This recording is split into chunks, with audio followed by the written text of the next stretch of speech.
Next question हमारे पास question number 6 है और ये अल्फा पार्टिकल स्कैटरिंग से रिलेटेड है। क्वेश्चन में गिवन है the distance of closest approach for for an alpha particle is the d when it moves head on towards a nucleus. Okay, if the alpha particle replaced by proton moving the same speed, the new distance of closest approach will be. Okay तो यहाँ पर अगर हमारे पास nucleus है और nucleus में z number of proton present है तो न्यूक्लियस का चार्ज होगा प्लस ZE और हमने कोई पार्टिकल जिसका चार्ज q है उसको प्रोजेक्ट किया है, मान लेते हैं यहाँ पर उसका वेलोसिटी है v और उसका मास है m। ठीक है, तो ये पार्टिकल इसके पास जाएगा, क्लोजेस्ट अप्रोच तक डिस्टेंस तक पहुंचेगा और फिर से वापस हेड ऑन है तो वापस से अपने पाथ को रिट्रेस करेगा, वापस से रिटर्न हो जाएगा। तो ये जो क्लोजेस्ट डिस्टेंस है कब होगा, जब उसका पूरा काइनेटिक एनर्जी पोटेंशियल एनर्जी में कन्वर्ट हो जाएगा।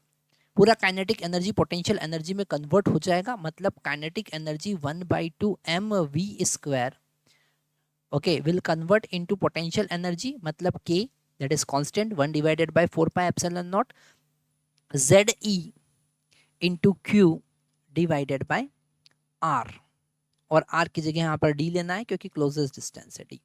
ओके, तो यहाँ पर फर्स्ट केस अगर हम देखें फॉर अल्फा पार्टिकल, अगर हम अल्फा पार्टिकल की बात करें, तो मास जो होगा वो प्रोटॉन के कंपैरिजन में 4m होगा। ओके, और अगर अल्फा पार्टिकल और चार्ज की बात करें, ठीक है, अगर हम q की बात करें तो उस पर +2e चार्ज होता है।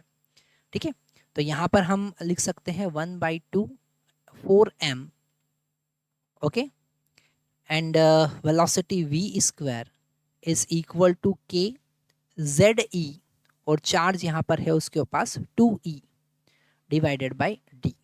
ठीक है, अगर हम बात करते हैं प्रोटॉन की, ठीक है, अगर हम प्रोटॉन की बात करें तो उसका मास यहाँ पर m ही होगा।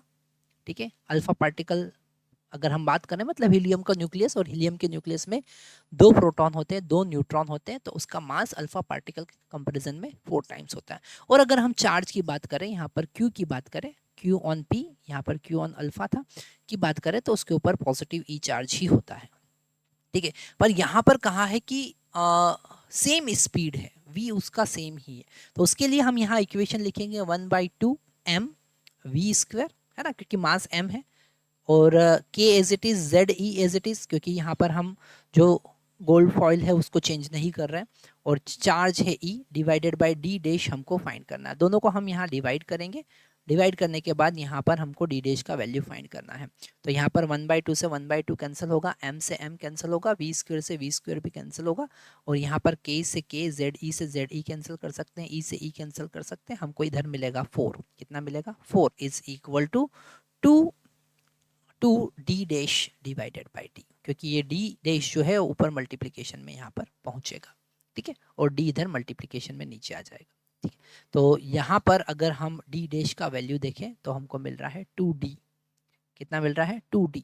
आप देख सकते हैं कौन सा ऑप्शन सही होगा। डेफिनेटली फर्स्ट वाला ऑप्शन यहाँ पर सही होगा, तो फर्स्ट ऑप्शन पे हम टिक करेंगे। अगर आपने फर्स्ट ऑप्शन चूज किया है तो सही ऑप्शन है।